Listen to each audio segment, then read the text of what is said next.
എല്ലാ കാടുകളിലും കട്ട പിടിച്ച രക്തം പിന്നെയും തിളച്ചുരുകി, ചാവുകടലിലും തിരകളുണർത്തുമ്പോൾ എല്ലാ പർവ്വതങ്ങളിലും വീശിപ്പടരുന്ന കാറ്റിന് വർഗവിദ്വേഷങ്ങൾ.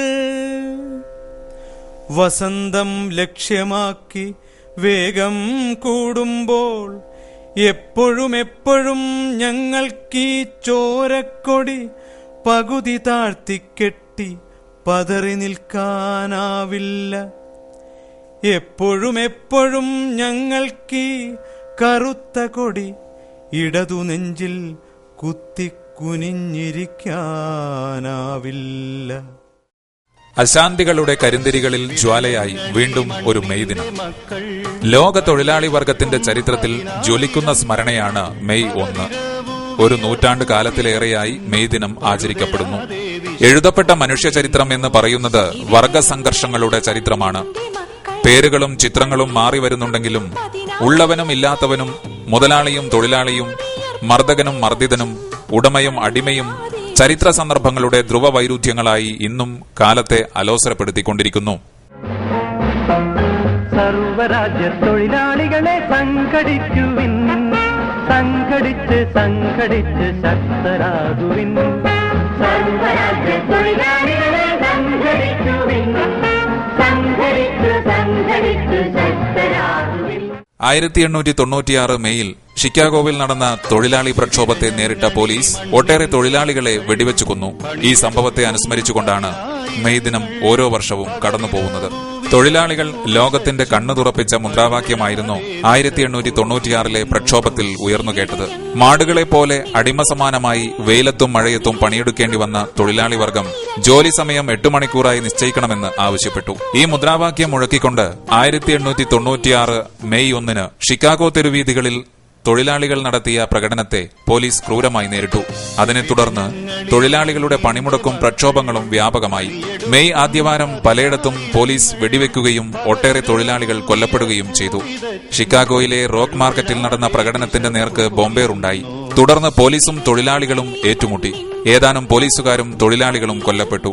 ഈ സംഭവത്തെ തുടർന്ന് ചാർജ് ചെയ്ത കേസിൽ തൊഴിലാളികളെ മാത്രം കുറ്റക്കാരായി പ്രഖ്യാപിക്കുകയും 4 പേരെ തൂക്കിലേറ്റുകയും ചെയ്തു.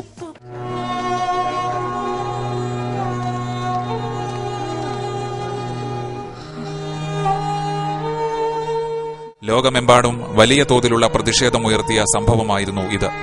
1889 എംഗൽസിന്റെ നേതൃത്വത്തിൽ പാരീസിൽ ചേർന്ന സോഷ്യലിസ്റ്റ് പാർട്ടികളുടെ സംയുക്ത സമ്മേളനം മെയ് 1 സർവ്വരാജ്യ തൊഴിലാളി ദിനമായി ആചരിക്കാൻ ആഹ്വാനം ചെയ്തു. 1890 മുതൽ ഈ ദിനാചരണം ആരംഭിച്ചു. 1990 മെയ് 1 ദിനാചരണത്തിന്റെ ശതാബ്ദി ലോകമെങ്ങും ആചരിക്കുകയുണ്ടായി.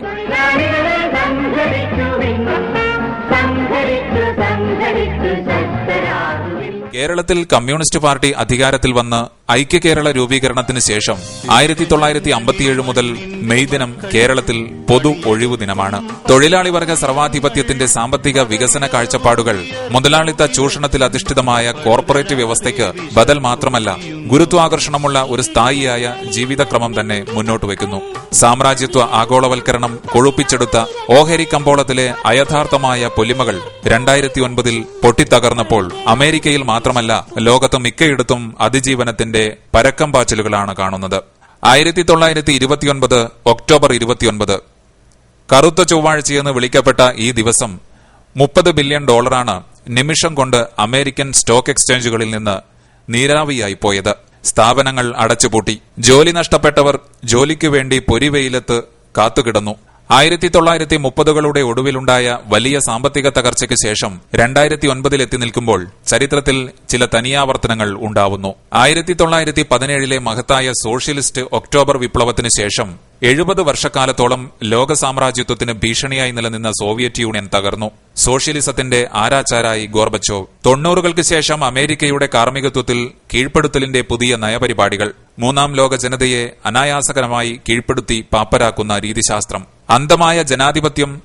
വിധേയത്വത്തിന്റെ ചുണ്ടപ്പ് വെച്ച ഇടങ്ങളിലൂടെ അധിനിവേശം അടുക്കള വരെ പാഞ്ഞുകയറി. ആണവകരാർ ഒടുവിലത്തെ ഇനം. കേരളത്തിന്റെ പരമ്പരാഗത വ്യവസായങ്ങൾ കൂടൊഴിഞ്ഞ ഇടങ്ങളായി. പട്ടിണിയുടെ ഉത്തരേന്ത്യൻ ഗ്രാമങ്ങൾക്കും ആത്മഹത്യകൾക്കും കൂട്ടായി കേരളവും മാറി.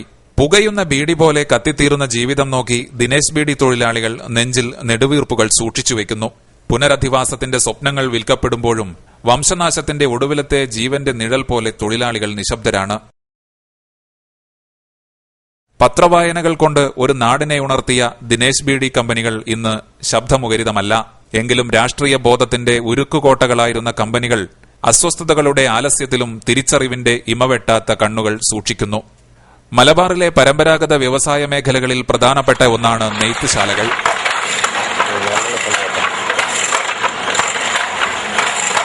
കമ്പ്യൂട്ടർ നിയന്ത്രിക്കുന്ന പുത്തൻ തുണിമില്ലുകളുടെ മാന്ത്രികമായ ഉൽപാദന രീതികൾ നിലനിൽക്കുമ്പോഴും നെയ്ത്തുശാലകളിലെ നെയ്ത്തുപകരണങ്ങളുടെ പ്രവർത്തനം നമ്മെ അത്ഭുതപ്പെടുത്തും. ജീവിതത്തിന്റെ കറക്കത്തിൽ പൊട്ടിപ്പോകുന്ന നൂലുകൾ കൂട്ടിക്കെട്ടി നിർമ്മിക്കുന്ന അധ്വാനത്തിന്റെ സൗന്ദര്യം അത്ഭുതപ്പെടുത്തുന്നതാണ്. എന്നാൽ ഇവിടെയും പ്രതിസന്ധികളും ഉത്കണ്ഠകളും കുറവല്ല. കൈത്തറി മേഖലയിൽ ഉള്ള ഏറ്റവും വലിയ പ്രതിസന്ധി എന്ന് വെച്ചാൽ പുതിയ തൊഴിലാളികൾ കടന്നു വരാത്തൊരു സ്ഥിതിവിശേഷം. അത് കേരളത്തിൽ മുഴുവനായിട്ട്, നമ്മുടെ മേഖലയിൽ മാത്രമല്ല കേരളത്തിൽ മുഴുവനായിട്ട് കൈത്തറി മേഖല അഭിമുഖീകരിക്കുന്ന പ്രധാനപ്പെട്ട പ്രതിസന്ധിയാണ്. അത് തൊഴിലാളിക്ക് ന്യായമായൊരു വേതനം, ഒരു ജീവിത നിലവാരം കൊണ്ടുപോകേണ്ട രൂപത്തിലുള്ള വേതനം അവർക്ക് ഈ മേഖലയിൽ നിന്ന് കിട്ടാത്തൊരു പ്രതിസന്ധി വല്ലാത്ത രൂപത്തിലുണ്ട്. അതേപോലെ മറ്റു സംസ്ഥാനങ്ങളിൽ കൈത്തറി എന്ന് പറഞ്ഞ് പവർലൂമായി വരുന്ന തുണിത്തരങ്ങളുടെ അമിതമായ വിപണന നടക്കുന്നതുകൊണ്ട് തന്നെ കൈത്തറി മേഖലയിൽ ജനങ്ങൾ കൈത്തറിയാന്ന് പറഞ്ഞ് പൂർണ്ണമായി 100% വിശ്വസിച്ച് സാധനങ്ങൾ വാങ്ങാൻ കഴിയാത്തൊരു സ്ഥിതിവിശേഷം ഈ മേഖലയിലുണ്ട്. അധ്വാനത്തിന്റെ അന്തസത്ത ഉയർത്തിപ്പിടിക്കുന്നുവെങ്കിൽ പുനരാലോചനകളുടെ തൊഴിലാളി വർഗ രാഷ്ട്രീയം ശക്തിപ്പെടുത്തേണ്ടതുണ്ട്. 8 മണിക്കൂർ ജോലി, 8 മണിക്കൂർ വിനോദം, 8 മണിക്കൂർ വിശ്രമം എന്ന ഐതിഹാസികമായ ഉടമ്പടികൾ മുതലാളിത്തം വളരെ സമർത്ഥമായി പൊളിച്ചെഴുതി. കൂടുതൽ പണം കൊടുത്ത് കൂടുതൽ അധ്വാനം വിലയ്ക്ക് വാങ്ങി സാമ്രാജ്യത്വവും മുതലാളിത്തവും എല്ലാവരെയും കൂലിവേലക്കാരായി മാറ്റിക്കൊണ്ടിരിക്കുന്നു. IT മേഖല ഇത്തരം ചൂഷണത്തിന്റെ കറവുശാലകളോ കശാപ്പുശാലകളോ ആണ്. അടിമച്ചന്തകളിൽ തടിമിടുക്കുള്ള ശരീരങ്ങളെ തിരഞ്ഞെടുത്ത വെളുത്തവന്റെ ബുദ്ധി ഇന്നും സജീവമാണ്. ഇന്ത്യയിലെ സ്മാർട്ടായ മസ്തിഷ്കങ്ങളെ അവർ വിലക്കെടുക്കുന്നു. കോൾ സെന്ററുകളിൽ നിന്നും ഔട്ട്സോഴ്സിംഗിലൂടെ ഇന്ത്യക്കാരന്റെ രക്തവും മാംസവും വെളുത്ത ഡ്രാക്കുള രുചിച്ചറിയുന്നു. 15-20 മണിക്കൂറുകൾ അധ്വാനം വിറ്റ് ജീവിക്കേണ്ടി വരുന്ന പുതിയ ഇനം ജീവികൾ സൂക്ഷ്മമായ പഠനം ആവശ്യപ്പെടുന്നുണ്ട്. അശാസ്ത്രീയമായ സാമ്പത്തിക വികസനങ്ങൾ ഇന്ന് സാമ്രാജ്യത്വത്തെയും മുതലാളിത്തത്തെയും ആത്മഹത്യയുടെ മുനമ്പിലെത്തിച്ചിരിക്കുന്നു. ലോക തൊഴിലാളി വർഗത്തിന് ആശ്വസിക്കാനും ഏറെയുണ്ട്. ഫ്രാൻസിലെ ഭരണാധികാരി സർക്കോസിയും റോമിലെ പോപ്പുമെല്ലാം കാൾമാർക്സിന്റെ ദാസ് ക്യാപിറ്റൽ പഠിക്കുന്ന കാലം തൊഴിലാളി വർഗത്തിന്റെ വിജയത്തിലേക്കുള്ള പടവ് തന്നെയാണ്. ആട്ടിൻതോലിട്ട ചെന്നായയെപ്പോലെ ലോകത്തെ പൊറുതികേടിലാക്കിയ ബുഷ് ഭരണകൂടം താഴെയിറങ്ങി. കറുത്തവന്റെ സൗന്ദര്യമായി ഒബാമ വന്നിരിക്കുന്നു. ക്യൂബയുമായും ലാറ്റിൻ അമേരിക്കയുമായും ഒബാമ അടുക്കാൻ ശ്രമിക്കുന്നു. നമുക്ക് നല്ലത് പ്രതീക്ഷിക്കാം, പക്ഷേ വളരെ കരുതലോടെ മാത്രം. മുതലാളിത്തം എത്ര ശക്തിയോടെ കുഴിച്ചുമൂടാൻ ശ്രമിച്ചാലും മണ്ണിൽ നിന്നും മുളച്ചുവരുന്ന മുദ്രാവാക്യമുണ്ട്. അത് സർവരാജ്യ തൊഴിലാളികളെ സംഘടിക്കൂ എന്നാണ്. സർവരാജ്യ തൊഴിലാളികളെ സംഘടിക്കുവിൻ, സംഘടിച്ച് ശക്തരാകുവിൻ. സഖാക്കളെ മുന്നോട്ടു എന്നാണ്, വിപ്ലവം ജയിക്കട്ടെ എന്നാണ്. യുദ്ധവും പട്ടിണിയുമില്ലാത്ത സമതയുടെ ഒരു വ്യവസ്ഥ സഫലീകരിക്കുവാൻ തൊഴിലാളി വർഗത്തിന് മാത്രമേ കഴിയൂ. എല്ലാ വർഷത്തെയും മെയ് ദിനം അതിന്റെ ആഹ്വാനവും ഓർമ്മപ്പെടുത്തലുമാണ്.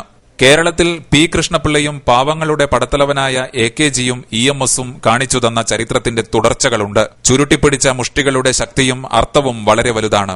സഹനത്തിന്റെ ചോരപ്പുഴകൾ നീന്തിയുള്ള പണിയെടുക്കുന്നവന്റെ സഞ്ചാരം അത്ര എളുപ്പമുള്ളതല്ല. അതൊരു സമരമാണ്, സ്വപ്നമാണ്. മൊബൈൽ ഫോണിനും കമ്പ്യൂട്ടറുകൾക്കുമപ്പുറം ലോകമറിയാതെ വളരുന്ന ഒരു അരാഷ്ട്രീയ തലമുറയുണ്ട്.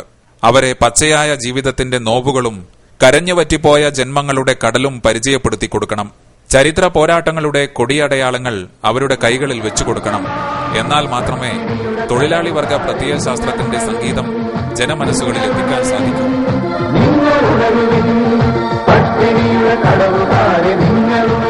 അശാന്തിയുടെ കരിന്തിരികളിൽ ജ്വാലയായി വീണ്ടും ഒരു മെയ്ദിനം കൂടി കടന്നുപോകുമ്പോൾ യുദ്ധങ്ങളും പട്ടിണിയുമില്ലാത്ത ജീവിതത്തിന്റെ പുതിയ മുന്നേറ്റങ്ങൾ ഉണ്ടാകുവാൻ തൊഴിലാളി വർഗത്തിന് സാധിക്കട്ടെയെന്ന് നമുക്ക് പ്രത്യാശിക്കാം.